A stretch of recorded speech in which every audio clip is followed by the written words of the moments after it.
This is the Kalashnikov channel. I have a Instagram handle I've been using for a little while, not too long, and figured I'd try the YouTube thing out. I really want to do my first video on my first AK since I still run it a lot. It's probably my favorite just because it's my first. But I figured this would be the smarter thing because this is the one I'm really testing right now, and a lot of people, or a decent amount of people, are following these and keeping up with them. We're at 1,350 rounds. This is the Pioneer Sporter 16-inch. It is based on an AKM with some real inspirations in the bolt carrier. It has a forged trunnion. It's the most recent model. I purchased this gun in February or late January, I can't remember, but in that area. Got 1,350 rounds, give or take 10 rounds. Similar round count to many others right now, very close, right under Magdump Supreme and Kalash Manning-C's model. Wyoming Gun Project, I think I'm ahead of him. Gun Cunt is in the same area. Fit and Fire, similar area, I believe. And Guns and Stuff, I believe, is doing one as well, or at least has one. There's a few others. Those are the main ones I follow to see how this rifle's going. And pretty much all of us are having the same experience. This is very early to review a rifle. It's just more of an initial review to get an idea. It's obviously not a complete garbage pile, or it would have fell apart by now. Like the PSA small caliber AKs, they don't hold up very well. This gun's held up really well so far, and I will video the guts a little bit and show you those. I'll have to break this video up because YouTube, I guess, won't let you show guns come apart and stuff. As you can see, it's a very customized gun. The heart of the gun is still factory, though. It is customized to my liking to make a very modern combat rifle, or whatever you want to call it. This is GPN furniture. I will talk about it in just a bit, and I may do a long-term review of this stuff. But GPN's a Ukrainian company. They kind of play with Crook, which is the KPYK brand. They kind of copy some of their stuff a bit, but their rail's a little different. Not a lot, but a little bit. And the stock is from them as well, which is a straight-up Zenico clone stock. And yeah, that's where we're at with the furniture. Let's talk about the gun. What's good and bad from the factory, just the way it is. And these guns do, in my opinion, they do need a little modification. You can do it cheaply, and you can do it more fancy. I went the fancy route, but they do need a couple of things, and that's just what you're going to get with a gun at this price point. It's awesome. Pioneer is bringing these guns in at this price. We need it. We need it really bad in the AK market. There is very few budget guns now, and these are in that area. 5.56 budget gun doesn't really exist. There's some good options out there. They're expensive, but this is I got this gun for $550, which is crazy. I think up to $700 so far. It seems like a good deal somewhere in that area for $500 to $700. And I'll speak to Pioneer too. I'm no fanboy. I've received no money from nobody. I'm just a country boy enjoying my guns. I like a lot of different brands. Pioneer's an awesome company now. I don't know how they were recently, but with the North Carolina office now, which is the importer, but they are amazing people. I have nagged them to death, and they have answered everything very thoroughly. They're very engaged with their customers. They accept when you have criticisms about their product. They accept it. They don't fight back. They don't stop talking to you like a lot of companies do. But they are the most engaged, medium-sized import company I've seen ever on social media. It's incredible, and they support other manufacturers and their guns and other AKs, and really cool to see that from another company. Really cool. So they are stand up. With the gun, what we have is a forged trunnion, which is good. It seems to be good. We see no real wear in it. We do have some cast parts like the carrier, which it shows that it's cast, but it's fine. Works out fine for the money. We got a barrel. I think it's a 4140 or 4150 barrel. It comes factory with a dual chamber, like crown, like breacher comp on it. It's very effective. Works really good. It just throws huge fireballs. Huge. You can go to my Instagram page and see videos of that. So I got a CAC Industries slimline or small miniature flash can on it that works pretty good. It kind of fits that Eastern European vibe. So from the factory, it's very reliable. I've only had a few malfunctions, and they were induced by me with modifications I've made to the gun, and we'll touch on that shortly. The gun is very reliable. The action's relatively smooth. From the factory, the triggers are kind of rough. I've swapped the trigger to the CMC in this one, and I like that a lot. I like it a lot better. The trigger is okay. It's pretty comparable to a GT. This one had a double hook. I've seen some of them have single hooks and double hooks. I'm sure it's the same, just the disconnector's different. Or not the disconnector, whatever, the trigger hook on it. It's okay, but my thing is the hammer profile on it's kind of strange, and it pushes up on the bolt really hard. It makes it kind of rough back in here. Now, a lot of AKs are like that from the factory, and that's normal.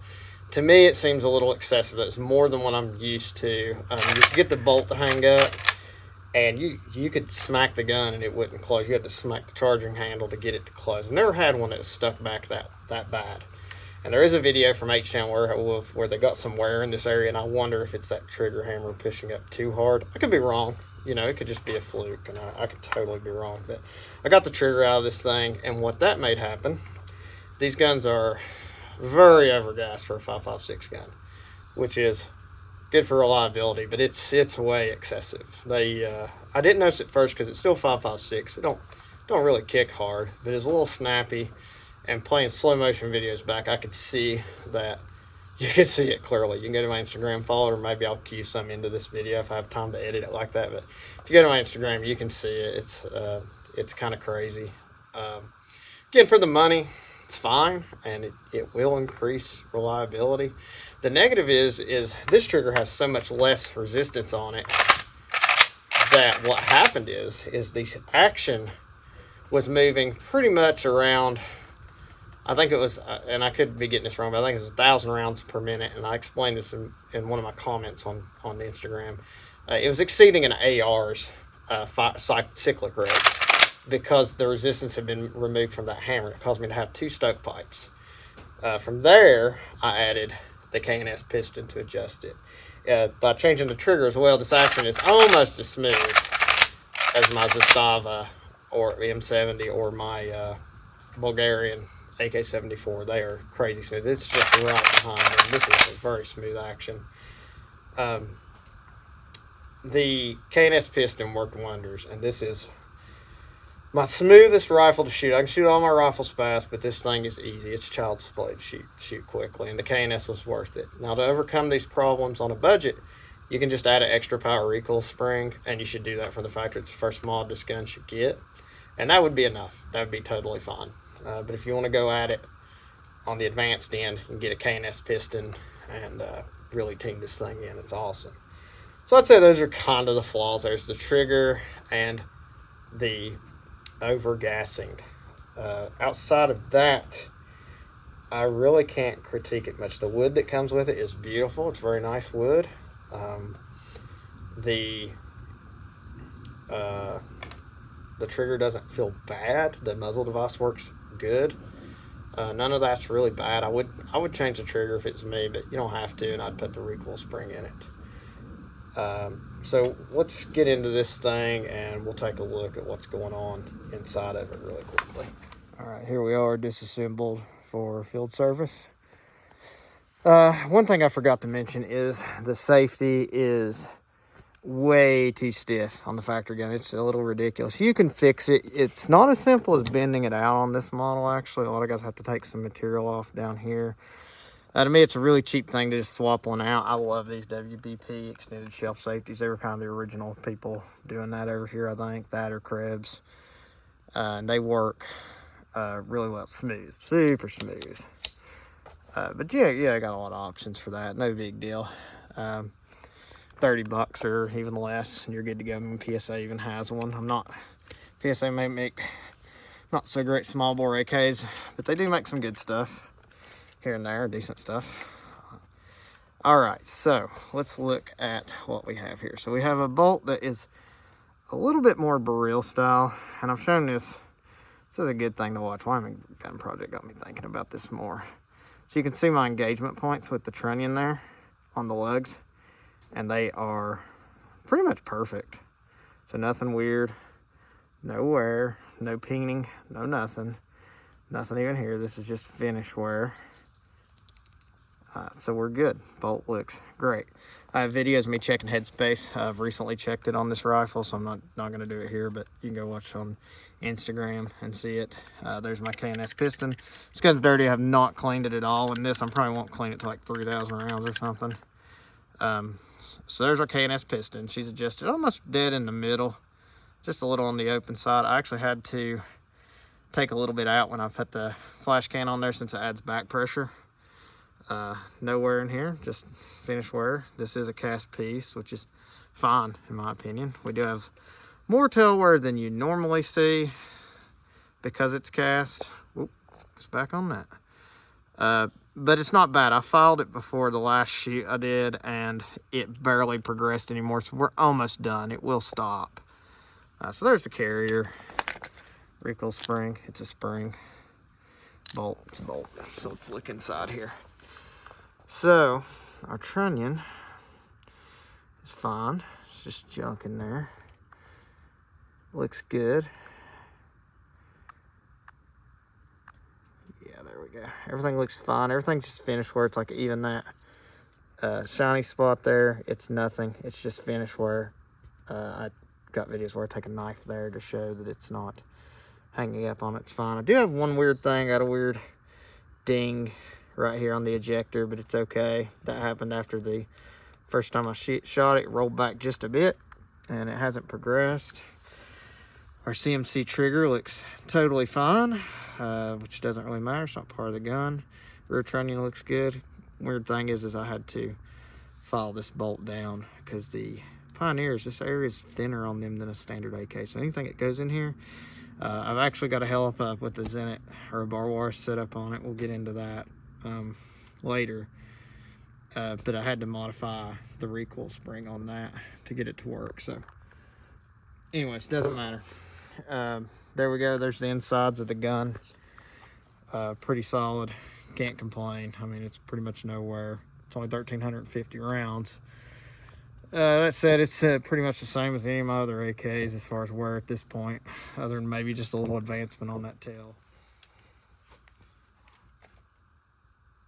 So on performance, let's just get into shooting performance.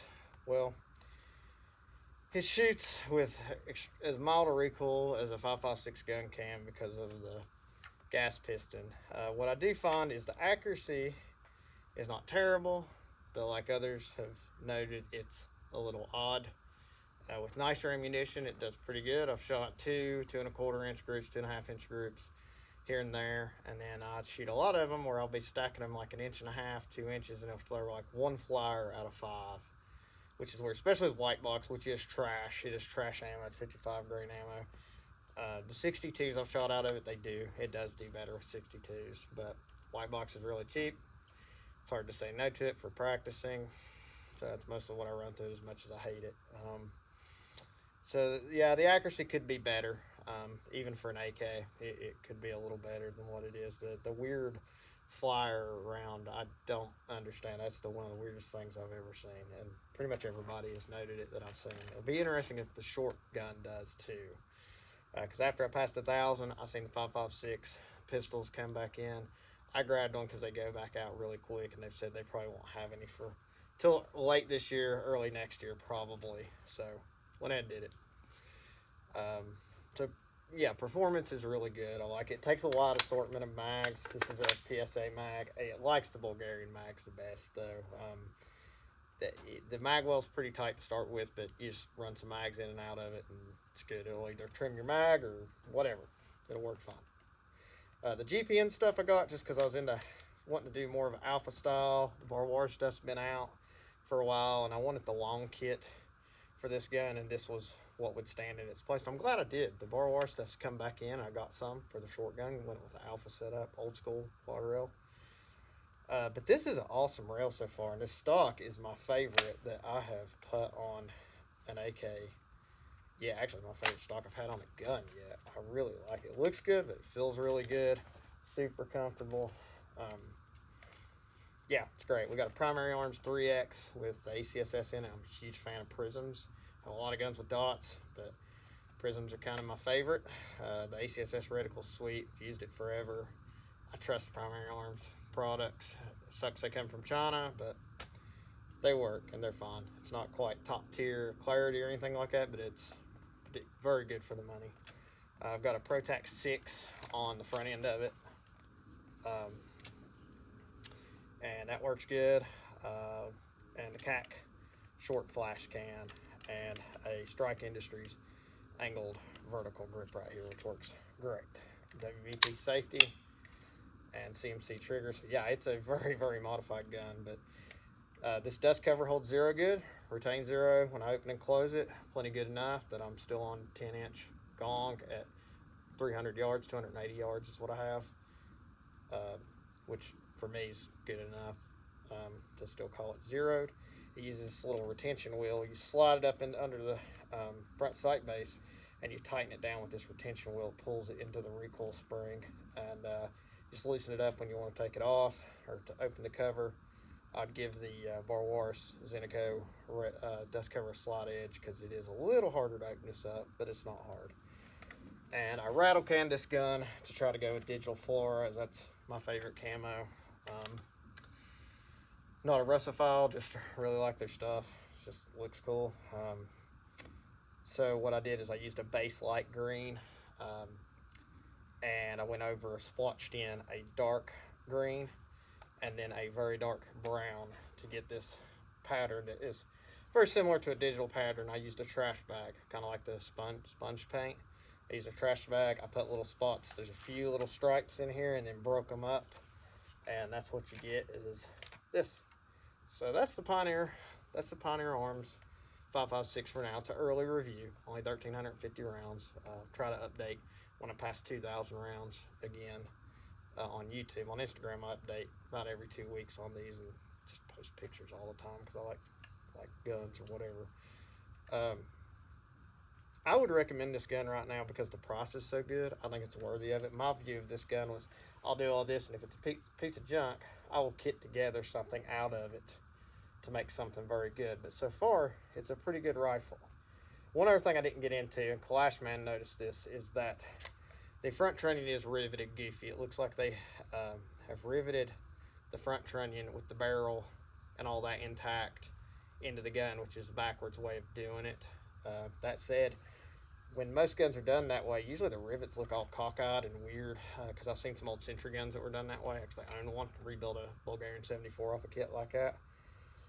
This one looks fine, and it's holding up fine for now, so we'll see. If the gun, in my opinion, if this gun can last the life of its barrel, and the life of the barrel not being when it opens up, but when it loses practical accuracy, then this gun would be well worth the money at that point. And so far it already is. I've had so much fun with it. I've shot more ammo than the gun cost through it, and got mods on it cost more than the gun cost, and I love it.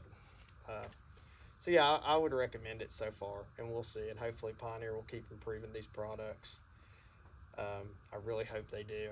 They're really rebuilding their reputation. It's going to take a long time for it to fully catch on, but these are great firearms for the money. They're not the best, but for the money, this is a great option for a lot of shooters. And most American shooters, it will take a couple of years to even get this amount of rounds to it, which is crazy. But that's how much your average shooter shoots, and for them, definitely worth it. So there we go.